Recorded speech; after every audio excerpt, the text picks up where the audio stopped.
Hello everybody, what's going on? Today we're going to be talking about electric potential, a very interesting subject. With electric potential, only changes in potential energy have meaning, so to speak, and energy is always conserved. So if we define the energy within an electric field, we can define it as delta U equals the negative integral from some point RB and some point RA times with the force dot product with ds. And from Coulomb's law, you can choose S to be R. So we would have, if you brought it over here, choose R as your coordinate for S with the length. And so F, the part of the equation F ds would become F dr. And so we can have this, if we integrate over this equation for R, we have delta U equals the negative integral RB RA times F dr, which would give us delta U as Q naught divided by 4 pi epsilon with the distance component. So we have RB minus 1 over RA. So this right here defines the energy within an electric field, the potential energy of this electric field with 2-point charges traveling a distance from RB to RA in this electric field. So that's the electric potential energy in the field is defined as through this equation. If we have, say, we define RA to approach infinity, this term would drop off, and so we would just be left with delta U Q naught over 4 pi epsilon naught 1 over R. Just defining RB as R now, changing it to just R. And then this is for, as I was saying earlier, a system of 2-point charges. So you have the charge of Q and the charge of Q naught, separated by this distance R. The electric potential is defined as the work done per unit charge. So electric potential is defined by V. So you have V equals U, which we just discussed. So we can plug in our equation for U divided by Q naught. So in its most simplest basic form, electric potential is the work per unit charge. So if we plug in U to this equation, which we solved for earlier, we just get V as Q over 4 pi epsilon naught, and then 1 over R. And this electric potential is a property only of the charge that produces it. So this property, or electric potential, is a property of the charge. And we recognize the similarities between the electric field and the electric potential, because if you recall from my previous video, we defined electric field as Q over 4 pi epsilon naught 1 over R squared. So you can see the very similarities between these two equations. They have common features. And as you go throughout physics, you'll recognize similarities between things and like distinctive features that things have in common. And as Richard Feynman put it, you'll begin to discover the nature of nature. So now we can move on. We have, for a continuous charge distribution, we change up the formula a little bit to get every infinitesimal unit of charge. So we define our electric potential as our constant out front, 1 over 4 pi epsilon naught integrated dq over r. So that's for a continuous charge distribution over every infinitesimal unit of charge dq. And the units for electric potential is volts. And 1 volt, so we have units, and 1 volt is equal to this, these units over here. So it would be 1 joule per coulomb. Or if you define volts in the terms of the electric field has the units of 1 Newton per coulomb.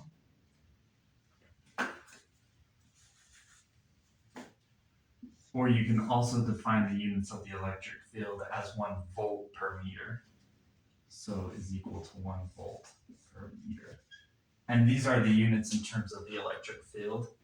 And so we can have volts per meter or newtons per coulomb to find the electric field, and the volt is a joule per coulomb.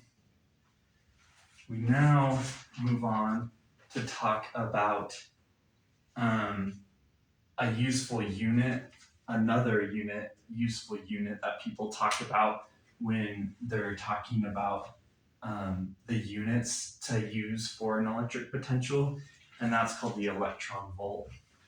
And it's written as 1 eV is equal to a specific unit of charge, 1.6 times 10 to the negative 19 coulombs times 1 volt. So this electron volt unit is equal to 1.6 times 10 to the negative 19 joules. And that's a very useful unit to have as well, because it's used in a lot of like atomic physics when you have things on the atomic scale and electrons and things like that. Another very useful equation that we have found is that the electric field can be defined in terms of the potential. So we can define our electric field. From our previous equations, we saw the similarities between the electric field and the potential. So it makes sense that if you take the derivative of the potential with respect to S, that would equal the electric field. And that's one of the principal components in electromagnetism, is finding the fields, either the electric or magnetic field. And so if you know the potential, you can get the electric field pretty easily from this equation. And you can choose your component, whether it's Cartesian, spherical, cylindrical. So S can be X, Y, Z. Or if you're using spherical coordinates, phi, theta, or r. And we can also write this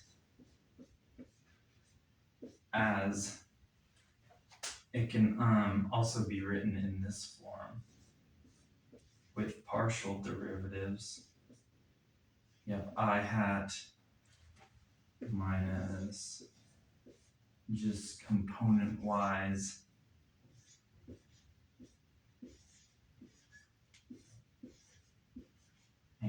that. And this whole thing, these partial derivatives in terms of each direction in a 3D system, this whole thing is called the del operator. And it's written as a downward triangle, like this. And so, more compactly, we can write the electric field as negative del V. So that's just a more compact form of writing it like this, with this using this del operator. You can calculate the potential for various charge distributions, and we'll look at the case of parallel plates right now, and we'll see in just a minute why this is an important example. So if we use this equation we just had, I'll write it again right here, minus the del of V. If we flip this equation around to solve for V, V would be equal, so this del, remember, has partial derivatives in it. So if we want to reverse the equation and get rid of the derivative, we have to integrate, right? So we can integrate over a length L0 from 0 to L for E dx, L being the length of two parallel plates. And so this would give us, we would have the potential, the change in the potential, delta V as EL, if we integrate this, or finding it in terms of the electric field, we would have delta V over L. And this is an important example because this represents a capacitor, which is used in all sorts of technology, microchips, circuit boards, all sorts of things. Because a capacitor is two charged parallel plates with an electric field between them, and they're used in all sorts of technology. And so that's why this is an important example with this parallel plate example. And the electric field can become, another interesting thing is, I was reading in a physics textbook a few days ago, and it talked about when the electric field becomes very large, and it's strong enough to overcome, let's see, we wrote it down because I was trying to remember exactly how they worded it in the book. And it said when the electric field is strong enough to overcome the attraction between ions and electrons, corona discharge occurs. The electrons are ripped from their molecules, which are then ionized. In air, this occurs on fields of the order of 3 times 10 to the 6th. So this corona discharge in air occurs at this magnitude of an electric field. And this ionization of air causes a greenish glow. And long ago, sailors would see this greenish glow at the top of their masts in their boats, and they called this phenomenon St. Elmo's fire, when they would see this greenish glow at the top of their mast in their ship. Today, I also want to demonstrate an electric potential. We have with us today a Van de Graaff machine. And this is a great example to demonstrate electric potential. And so if we plug this in,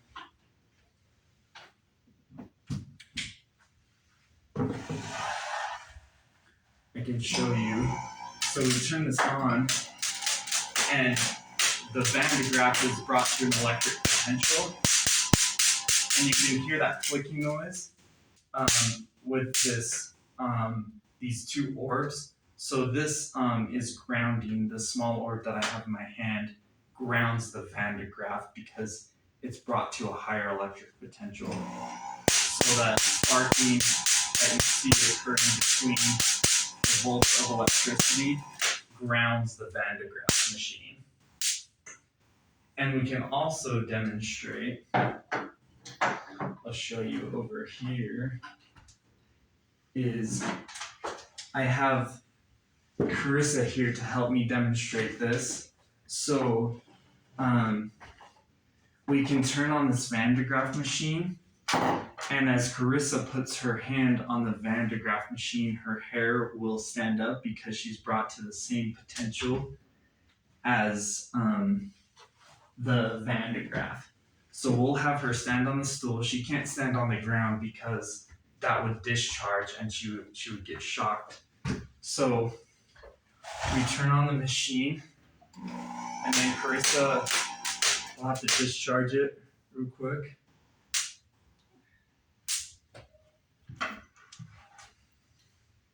So we'll discharge this again.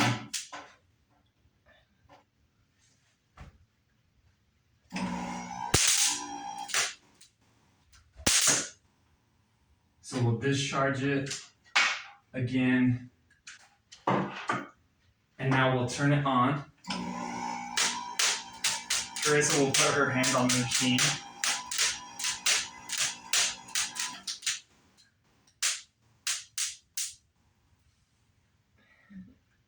So as she puts her hand on the machine, it might be a little hard to see, but you can see her hair standing up and she can feel it. And so she's brought to the same electric potential as the Van de Graaff machine, and that's why her hair frizzes up in this manner. So that is electric potential today that we've described. If you like this video, hit the thumbs up, and I'll see you all next time.